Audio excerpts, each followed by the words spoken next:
The more I studied the science, the more I realised it's all about the process, Doug. So when you talk about small goods, you talk about process. Ingredients is one thing, but process is everything. And that's something that I realised over the years. This is the Australian Butchers Guild podcast, brought to you by Meat and Livestock Australia, the podcast for passionate butchers. G'day butchers, I'm Doug Piper. Welcome to the Australian Butchers Guild podcast. I hope you've been enjoying the podcast sessions we've been running over the past few months, and I'm surprised where all of our listeners are coming from. You know, we've got listeners from all around the country, all around the world actually, 50 different countries all up. We've got them coming in from the UK, US, Ireland, our Kiwi mates across the ditch in New Zealand, Canada, throughout Asia, and my favourite holiday place in Thailand. And also a big shout out to those few butchers listening to us in Ukraine. We wish you all the best and we're thinking of you. And now for a bit of an industry update, here's Brett Thomas.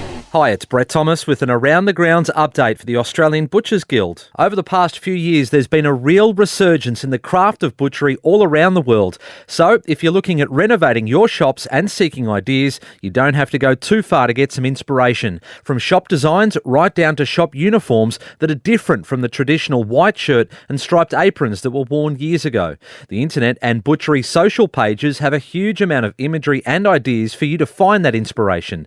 For instance, more and more butchers are opting for an industrial look, using timber or stamped metal sheeting and exposed pipework in the front of their shops. Bain-Marie food warmers and combi ovens are becoming more popular in stores, providing snacks, lunches and complete dinners for shoppers to pick up, ready to eat on their way home. The traditional butcher uniforms are being replaced with handcrafted leather aprons or aprons made from thicker, fancy fabrics, complete with leather straps and belts. Cool collared shirts have replaced the old white dentist coats, and not forgetting the old peak cap is making a comeback. Overall, exciting changes are happening in the trade, with a lot of butchers seeing the benefits of these small changes, making shopping at the butchers more of an enjoyable experience rather than a chore. That's the Around the Grounds update for now. Make sure you check back next episode for more industry news and information. Back to you, Doug. One of the more enjoyable parts of my work is looking for ways to use beef and lamb in everyday products. You know I love low and slow cooking, making sausages and experimenting with small goods, and looking for opportunities to incorporate beef and lamb as an alternative to chicken and pork, so I'm on the lookout for something new. So I thought I'd give my old mate Andrew Morabito a call to share some of his knowledge around small goods with us. Andrew's one of the great team of butchers who are training the next generation of butchers at Granville TAFE in Sydney's West. The Meat and Allied Trade section cater for many aspects of the trade, from training apprentice butchers. They've got some short introductory butchery classes for foodies and chefs, and also small goods making. They are about to start their beef and beer classes. How good's that? Beef and beer classes. That's where you learn about low and slow barbecuing and brewing beer. You know, that's a marriage made in heaven. Andrew is keeping the dying craft of charcuterie alive. He's always been keen to share his knowledge with anyone who is eager to listen and learn. So I thought it was time to have a chinwag with him. G'day, Andrew. G'day, Doug. How you going, mate? Going great, thanks, buddy. How about you? I see you working in a shop today. So we have the Easter break and just helping a friend out in a butcher shop because it's a busy time of the year, and I like to keep my hand in as well. As I mentioned earlier in the piece before we introduced you, you're a TAFE teacher at Granville TAFE with Ben Barrow, who we interviewed earlier in the quite early on the episodes actually. Mm-hmm. You're the small goodsman there too. Yeah, so I mean, I've been a butcher for a long time now, but started my trade probably back in 89. You're only young, mate. Yeah, that's right. Well, the Greys don't say that, but anyhow. Yeah, so I've been teaching at Granville TAFE College now for probably, I started there in 2008. Okay. So it's probably my 14th year that I've been there now, so yeah, time flies. Wow, it's about the same amount of time I've been with MLA. Wow, there you go. I mean, I grew up on a farm, Doug, so for me it was a natural progression to do something in food. Grew up on a farm out of Bringelly. I'm not sure if you know where that is, out at the foot of the Blue Mountains. Yep. Yeah, we had about 50 acres out there, cattle, lamb, goats, chickens, pigs, everything. You had the whole lot, the mixed bag. Yeah, a whole lot. And my old man was very, very passionate about animal welfare. That was one of the big things with Dad, about how the animals were treated. So we weren't allowed to have any pets. Okay, so our pets were for food, mate.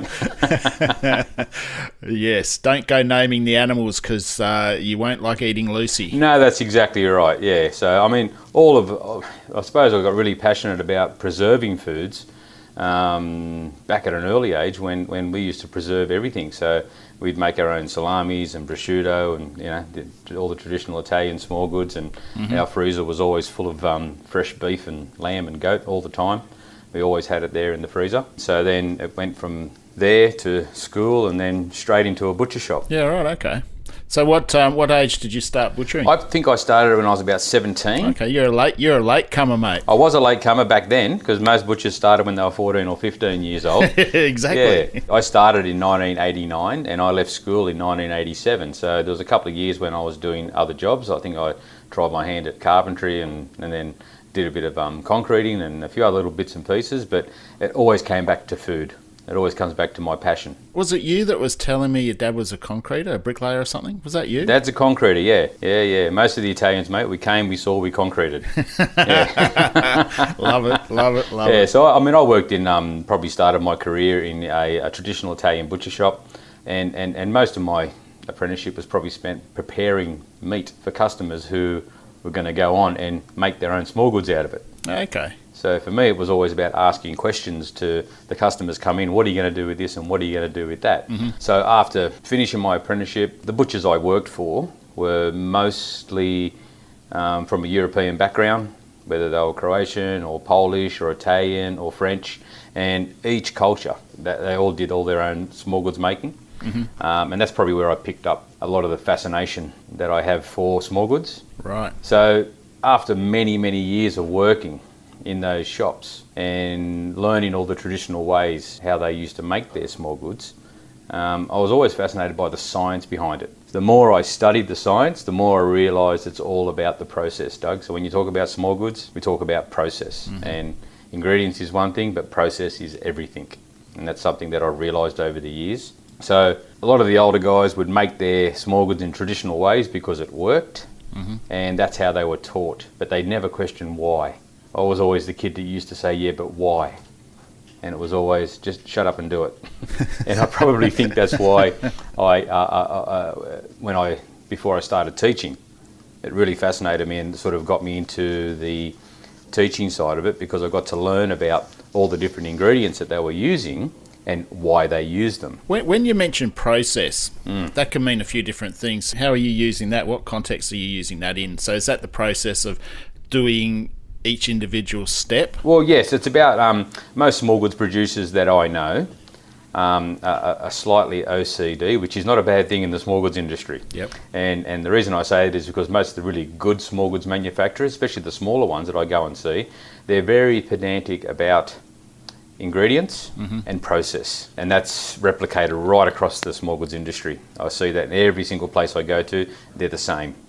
Okay, a lot of the older guys would do things because they would only do it when the moon was full. Okay, and a lot of that turned out to be a lot of baloney as far as I was concerned, but that's how they did it. Yeah. And it always worked, so process would be about making sure that every time they made that product, it was made in exactly the same way, exactly the same time of the year.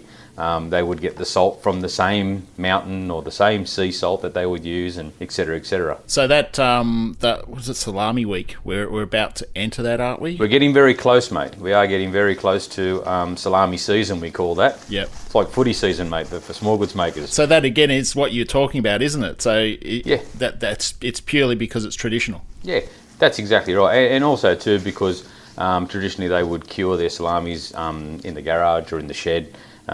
Or somewhere where it was clean, but constant temperature. And you need to be able to cure things outside of a controlled environment. You need consistency. So you need the right temperature, you need the right humidity. Yeah, right. I mean, we talk about some of the old ways. I mean, I look at things like nitrites and nitrates and you could have a whole podcast just on that. But a lot of the older people say, no, never used to use nitrates in my salamis and never used to use nitrates in my bacon that I used to use. But they would use natural sea salts. Yeah, okay. Or they would use the Himalayan rock salt, which contains sodium nitrate. I was actually looking at that yesterday. I was looking at the difference between 1 and 2, like Cure 1 and 2, and what they're used for, and I saw a recipe for a beef pepperoni, and it says pink salt. Yes. And I'm going, okay, so what does that mean? So okay, you've got Himalayan pink salt, you've got pink salt anyway, well, whatever it is, and then you've got your cures, 1 and 2. Yeah. So if they've said pink salt, what they've meant is that would have probably been an American recipe. Definitely. And when you look at that, if they say pink salt, they actually colour their nitrite and nitrate with a pink dye, so that way they can tell the difference between them. We don't do that in Australia, but in America they definitely do. Right. Okay, so when they say pink salt, they're probably meaning Cure 1 or Cure 2. So Cure 1 would be a sodium nitrite, which you would use in a cooked product. Right. Okay, so Cure number 2 would be a combination of sodium nitrite and sodium nitrate, Okay. which you would use in a dry cured product. So could I mix pink salt with sodium nitrite with cure number 1, I mean? Well, the pinks, you could, yes, definitely. The pink salt, if you're meaning the pink Himalayan salt. Yep. Okay. Yeah, you could mix it, but again, it's because it's a natural salt. There's uncontrolled amounts of trace elements in that salt. Okay, right. And this is the difference between, say, when Mum was probably making salamis back in the day and now. I think I got Mum's tested once, and I think there was more nitrite in her salamis than there was in mine.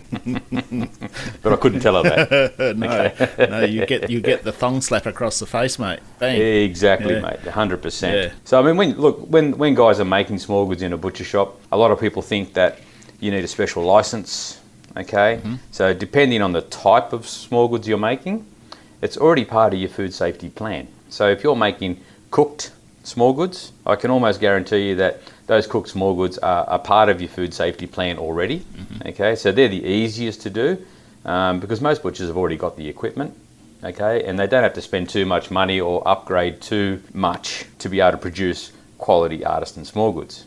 Okay, so uncooked fermented products, different story altogether, Doug. Yeah, right. You do require a special license, okay, and it's much harder to achieve in a traditional butcher shop, and it's more for specialised small goods manufacturers who've got the equipment and the food safety plans to suit what they make, and they'll revolve their businesses around the products they make. And also in Australia, like because we've got Prime Safe, I think it is in Victoria. You've got Food Safe in New South Wales and I think Queensland. I'm not too sure what there is in the other couple of states around the place. Or everybody's, I suppose, health regulations are all different. But at the end of the day, small goods, like you said, specifically with dry aged small goods, like the naturally cured small goods, that's the one that they've got to be careful of. Yeah, so there's not a lot of little traditional butcher shops who would ferment products.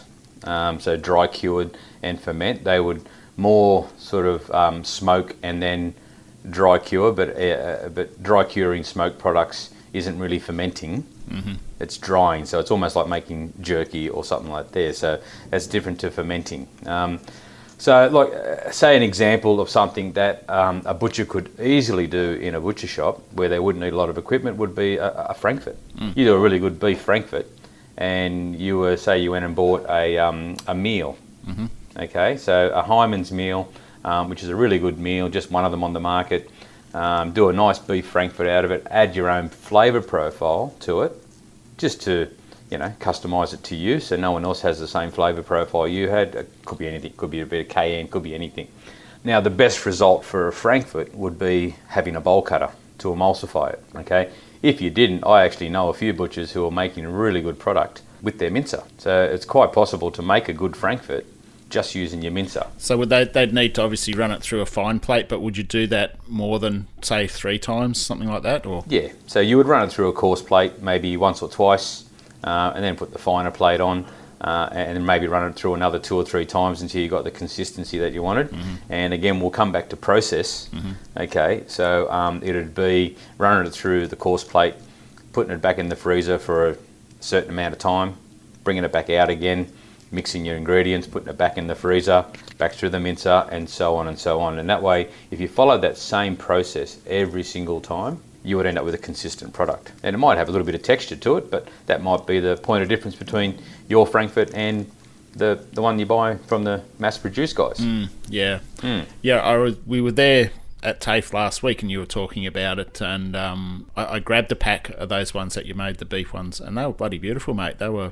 I had them, and I think I had the cheese, the double cheese Kransky. Yeah, mate, Yeah. awesome. Awesome product. So if you look at that, Doug, I was just, if you were to cook your frankfurts, every butcher knows how to fill out a sausage, and all you'd have to do is blanch them in water at 75 to 80 degree water for about 20-25 minutes, or until they reached about 68 internal. Yep. Shock them in cold water, and they'll stay that shape. If you let them air dry, the skin will go all wrinkly, and you'll end up with cabanossi. Okay?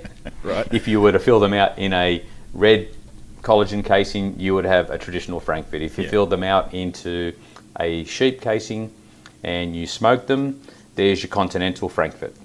If you took that same mix and added a little bit of cheese and some chilies and some spices to it, fill it out in a hog casing, you've got cheese Kranskis. Yeah, right, okay. So out of one mix, you can make 4 or 5 different products. Yeah. A lot of butchers who I've visited over the last, say, 12 years, they've got smoke ovens in the shop and they're totally underutilised.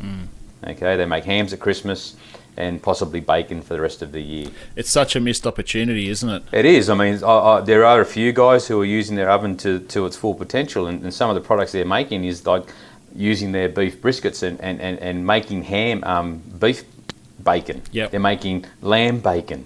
They're making pastrami. They're coming up with go on the internet and you find the recipe for Katz's pastrami rub. Yep. Okay, and most butchers will sell corned beef, Doug. So it's not a far cry to go from corned beef to pastrami. No, definitely not. One of the things that we promote beef and lamb, goat and veal at MLA, right? So we've got to focus on that. But one of the things that we have played with in the past, as you know, is the beef ham. And I put a little post out on socials, and you get ready for it. You cop a few gooses out there that have keyboard warriors that know everything. Nobody knows everything, not even you or me. Nobody does. But this one of these guys said, it's just corned beef. But it's the process. It's not corned beef. Exactly. It's not corned beef. Pastrami is not corned beef. Beef ham isn't corned beef. It's a different process. You're using a different cure to start with. You're smoking it, and I cook mine. The one that I cooked, the ones that I cook in my smoker at home, are just smoked and cooked at the same time, and it's a completely different texture. You're cooking at a different degree of doneness. I think it's 67 degrees or something like that. That's what I cook it up to. Mate, perfect. And it comes out great. That's exactly right. It's having something different, because that's the main point of difference between a supermarket and a butcher shop. 100%. Is being able to make something different that's going to keep the customers coming back, keep them interested in coming back, as well as being able to say this is house made or this is made in the shop, because those 2 points of difference are crucial to keeping the customer happy. Absolutely. Some of the guys that I see, people are coming in and asking for pulled beef, cooked briskets, hot or cold. Yep. People are coming in, they're buying pre-cooked ribs where they're smoked and they're cooked, because you can do that in your normal smoke oven. Have it fully cooked all the way through, vacuum seal them in a cooking bag, and customer just has to put them in a bit of hot water. So heat and eat is one of those things that I think it's a missed opportunity by butchers out there who have a smoke oven. Yep. There is some laws, but when we look at that, and probably something we should talk about, is making sure that once you've established a recipe, that you don't deviate from that recipe, and more importantly, that the process never changes. Now, you talk about consistency and point of difference. Some guys just go, I add a bit of this and add a bit of that. No, it has to be an exact recipe and an exact process. Okay. You also need to follow some rules. Okay. Not set out by me, not set out by you, Doug. Set out by New South Wales Food Authority.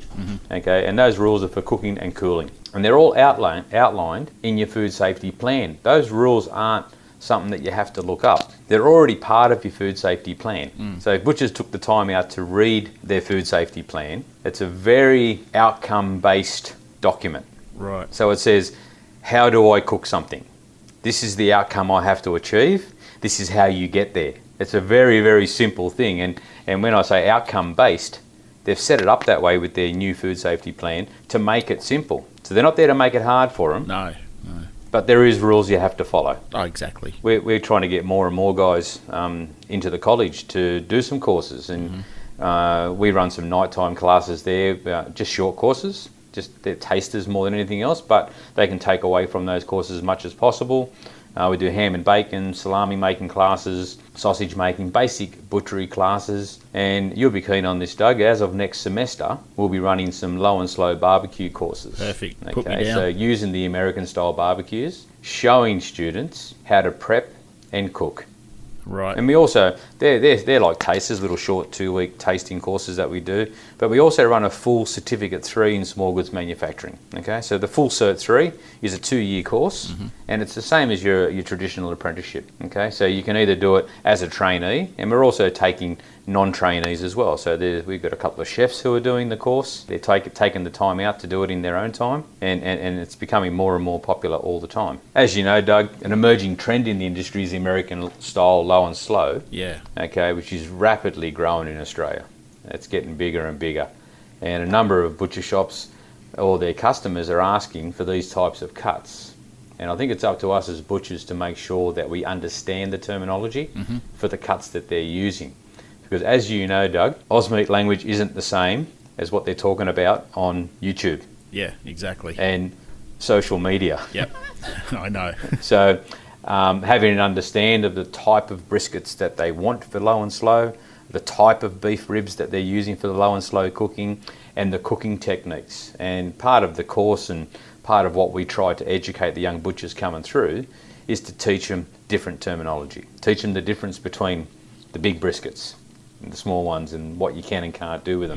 Yeah, no, it's so important to get that part right, because if they don't and they get the wrong part of the brisket, whether they get the navel end or the point end or both ends, you know, the customer's going to go, oh, that was a waste of time. I don't think I'll go back. Not so much not go back, but it didn't work for them. No. And so they won't give it another crack. But I was having a discussion, I can't remember who it was, a few weeks ago, about the amount of meat these guys and girls on the weekends cook. You take a brisket, what's that worth? You get a point end brisket, there's probably $70-$80 in that, depending on the quality of it. If it's a Wagyu one or a Grass or whatever it is, then they might grab probably maybe a couple of tomahawks or cattleman cutlets, the ribeye and the bone. There's another $50-$60. So already you're up to nearly $150 just there. And that's what they're doing every weekend, these guys and girls. They're out there. That's a great sale on a Saturday morning. You're not wrong. I'm serving customers here this morning, and if I'm on the counter serving customers, it's quite funny to work alongside the butchers who they know, but because they know I'm here, a customer will come in and say, how long will I cook this brisket for? And they'll just go, Andrew, come over here. Talk to this customer about cooking this brisket, or cooking, how do you do these short ribs, and how do you get them to the right tenderness? And so it's a conversation that butchers really have to understand if they want to make sales, because there's a lot of money in it. It's money for jam. It's stuff we're already selling. It's things that some of these cuts we've always thrown into into sausages and mincemeat, and now you've got an opportunity to make gold out of it. You can certainly increase the value of the carcass and the back end, like the GP at the end of the week, by using these cuts, cutting them properly, and giving that customer the correct information, so they keep on coming back. It's a no-brainer to me. Like, okay, we know what a point-end brisket is, you and I do, and probably 95% of the butchers out there. But trimming them, making sure they're trimmed correctly for the customer, like, that's an art in itself. Like, I've looked at it myself. I don't really trim it that hardly. I pretty much just take the big chunks of fat off, make sure it's pretty, try and even it up a bit, and that's how I do it. But you go to some of these competitions, like you're in a competition team. Yeah, that's correct. Yeah, and I look at the amount of effort that goes into preparing the meat before, in its raw state, and it looks absolutely beautiful. And you see the way it's presented, like Parsley Boy in the parsley trays. Anthony there. He puts all the parsley in there, and the meat's just gently and beautifully displayed. It's the detail. Yeah, the detail. It's like setting a window up in the morning, isn't it? It's the same detail is in the presentation when you're preparing it for the judging. Yeah, well, that's it. I mean, and I think you have to be passionate about it. And most of these guys who are coming in and asking for these really, really fantastic beef cuts, which are the cheapest cuts you can get, and like you said, traditionally they'd just be chucked into sausages and mince. And I know now for an Angus brisket, they're getting $30 a kilo. Yep. $30 a kilo for an Angus brisket. and that's straight out of the box, Yep. Doug. Okay, so straight out of the box, $30 a kilo. Customers will say, oh yeah, I'll have that, and can you trim it up for me? Yeah. Not a problem. Exactly. Okay, so and tell them how to cook it. And these are the things that, look, there's a number of opportunity for butchers to use small goods and even small goods techniques to value add their businesses. And you know yourself, Doug, that with the wholesale price of meat getting higher and higher, we're going to have to look to new, innovative ways to go forward. So we're very well placed as small individual butchers to make handcrafted, I like that word, small goods that are unique to their business. You can only buy that from that shop, and that's where they have to be. So my vision, this is just me personally, that every butcher shop will be doing some type of cooking to some degree. So as their business grows with demand, okay, that's what people are demanding. That's what they want. So we should be able to give it to them. Definitely. The opportunities are great. Value adding has gone as far as it can go with a fresh product. I think, we've pretty much exploited nearly everything, every type of meal or dish that a butcher can make. And now, like, cooking is becoming a lot more popular for those that can cook, where they've got the combi ovens in their stores, they've got the right food processing, like cooked food processing processes and licenses in place. But that's a big expense to get the combi in there to do a lot of that cooking. So I think the small goods side of it, like what we were talking about earlier, and just getting those little things right, making something that's unique to your business, as well as what we were just talking about then, low and slow, making sure that there's just some simple things to do that gives you that massive point of difference to the supermarket. Oh, that's it. I was in Coles on the weekend, and we do our grocery shopping there, the local Coles here, and I was looking at the brisket pieces there, and that's what they are, brisket pieces. They are a kilo, if that. They look like they're actually been moisture infused. Not very appetizing. There was a whole stack of them there. They're all different shapes and sizes. So you often see posts on social media and some of the smoking pages, and they're saying, bought this at Coles or bought this at the supermarket. Right? They say it's terrible. It didn't have flavour. Didn't know what to do with it. They cut it the wrong way. Whereas if the customers go into the butcher shop, they speak to the butcher understands what it is. It's so simple. It's a point of difference, Doug, and I think too, you kind of make it sound simple, but it's not. Okay, it's hard work, and it's like everything else in life. Nothing's easy. Okay, and when we say it's set out in the food safety plan, it is, but you still have to understand it. Yeah. You still have to follow the right rules, and I think that's where a lot of butchers not struggle, but they're busy, and they do have a hard time when I say to them, okay, look, it's that part of the cooking's in your food safety plan. What page is it on? What do I do? And I said, well, read it and you'll work it out. But so a lot of them, most of them are sort of coming around as far as being able to understand how the process works. A lot of them, the processes, there's not too many more steps to what they're already doing. It's just a matter of documenting stuff as well. And it doesn't take long. It doesn't. It's another part of the process. And when butchers say they're not busy, okay, well, then you need to diversify into something else. You need to make yourself busy. Yeah, and I think they're doing a good job. They're doing a great job. And I think, you guys are doing a great job too, promoting all this stuff. So we sort of have to keep at it and get the butchers on board as far as the terminology and the cooking and the understanding of the products that people want. I think you said you were at Coles, and I was at Costco. Yeah, isn't that a beast? Well, the thing is too is that they're selling exactly what the people are asking for, what they're seeing on YouTube. That's the terminology they're using. If that's what they do, that's what we have to do as well. I was up in Maitland, I think it's Green Hills up that way, a few months back, and I caught up with a butcher there, Steph Harris, and he's devoted a whole wall fridge. Like, it's not just one door, it's like 3 or 4 doors. And I think it's 3/4 full of briskets, pork butts, butterfly legs, short ribs, everything that a smoker needs that they're looking for. And he says it ticks over every week.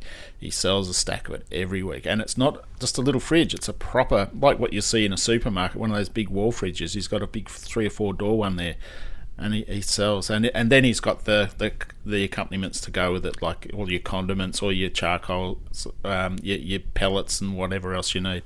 So it's a way to do it. Yeah, one of the biggest questions I always get asked is how long will it take to cook this brisket? And I say to them, give them the same answer, how long's a piece of string? I said, every piece of meat will react a little bit differently, okay?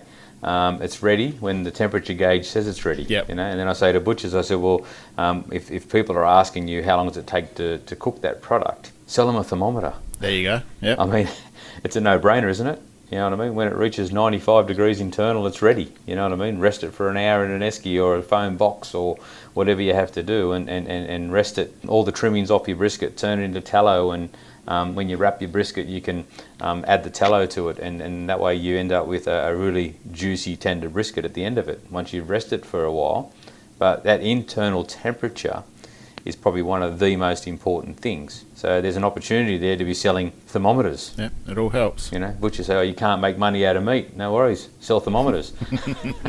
Well, the massive markup on them. Yeah, well, you should be able to. But, you know, you look around at some of the butcher shops and they've got such a great range of products in there, especially the rubs. Yes. And the marinades. Yeah, but for the low and slowers, the rubs are brilliant. These low and slow classes that you guys are going to be starting over the next few months. Yes. So when they actually going to start up, and how do they get involved? How do they contact you guys to get involved in them? Okay, so I mean, we've got our Facebook page, which is the Granville Butchery page. Okay, so TAFE New South Wales, Granville Butchery. We have an email list, and if people can contact us on the Facebook page, and we'll put them on our email list. And when we have new courses coming up, we send it out to past students, and that goes out to everyone, and then it just goes viral after that. Most people find us. I think we've got like nearly 2,000 followers on our Facebook page now. So when I post up classes that go on there, and I generally get a pretty good response out of it. Be July, August when we start those classes, which will be next semester. Okay. So right now we're building the courses. We've actually got a couple of smokers that we're practicing on. Yep. The best part. Yeah.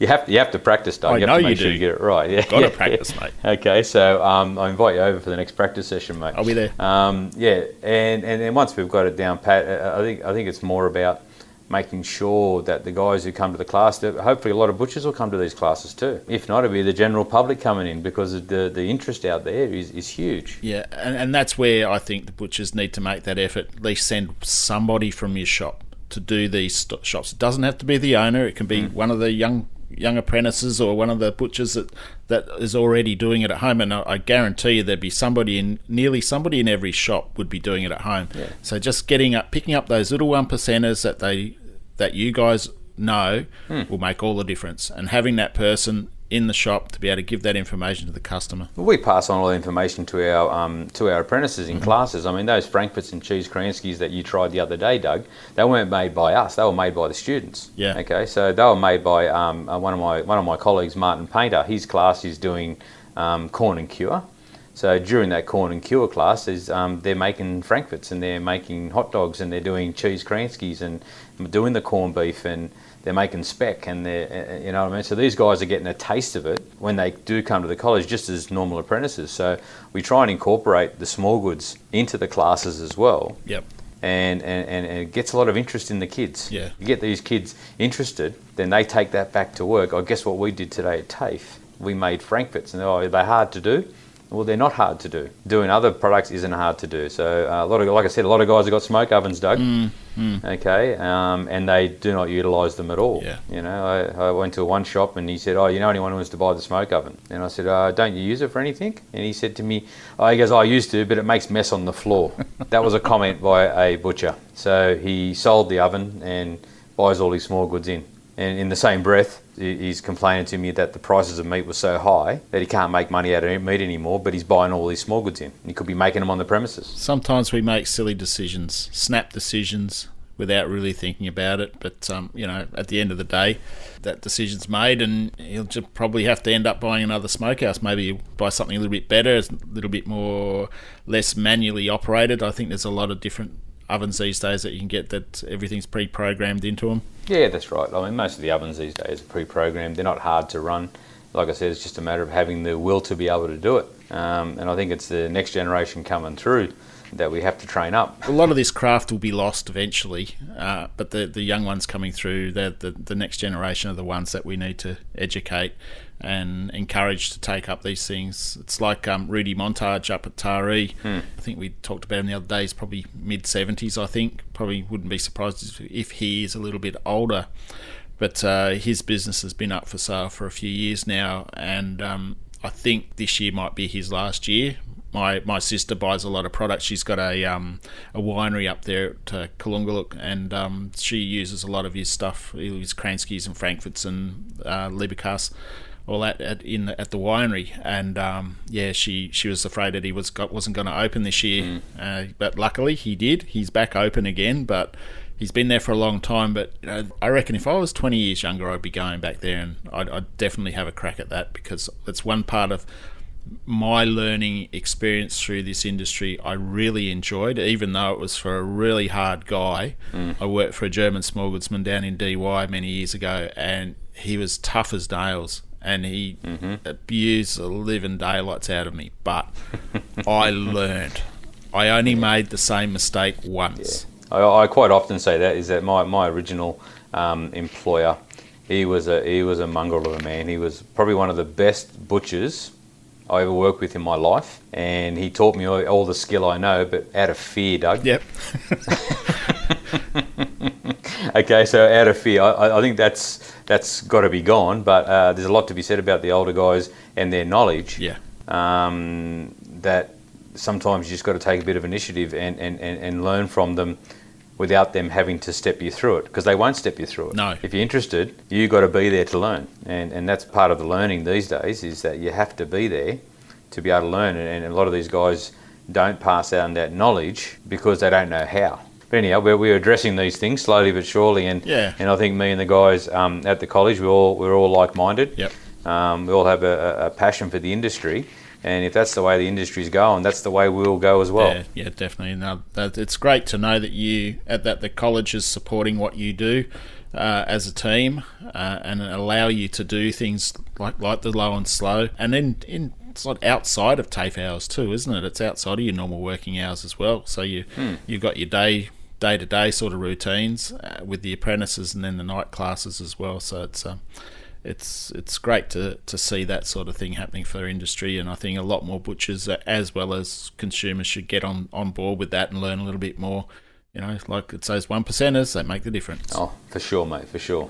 Like I said, we're there at the college, and the college is a centre of excellence, and it's purpose-built for the meat industry, Doug, and this is something that butchers really need to understand, is that me and the guys are there to be used and abused. And I say that loosely. Okay, so Okay. And what I mean by that is that we get a lot of industry people ringing us up, okay, and if we don't know the answer, we'll find out for you. So if there's a training need, we can help you. Yep. Okay, so we do a lot of work with a lot of the spice companies out there, so we do a lot of R&D work with these guys as well. So we're not knowledgeable because we work for TAFE, we're knowledgeable because we're passionate about the industry, and we ask why. Oh, that's great, mate. What we don't know, we find out. Exactly the same this end too, mate. 100%. Well, I bet you Maddie's sort of looking to get you back on the counter again. There's probably a few customers that want to speak to you about a brisket or two. So, look, mate, really appreciate your time today. Take care of yourself, and I hope to see you in the next few weeks. No, thank you very much, Doug, for the opportunity, and thanks to the Australian Butchers Guild for doing this podcast. I reckon it's fantastic, and let it, hope it keeps going on and on and on and on. Cheers, buddy. Thank you very much, Doug.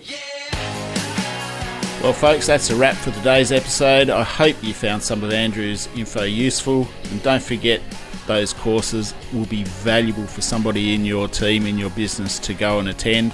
So don't forget, you can contact us for more information at butchers@mla.com.au, and I can put you in touch with the Granville TAFE guys. Thanks for listening, and stay well.